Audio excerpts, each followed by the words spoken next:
Hello mga idol, magandang umaga sa inyong lahat dito sa Pilipinas.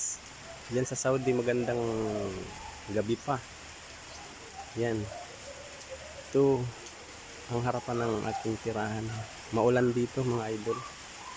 Yan, ang kakapal na ng mga halaman.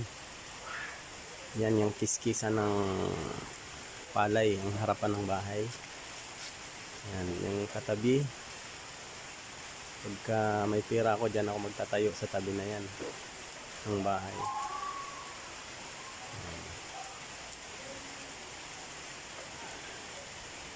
Yan, maulan dito mga idol. Shout out pala sa aking mga kasamahan dyan sa Jeddah, Saudi Arabia. Kay sa lahat ng mga kasamahan ko, hindi ko na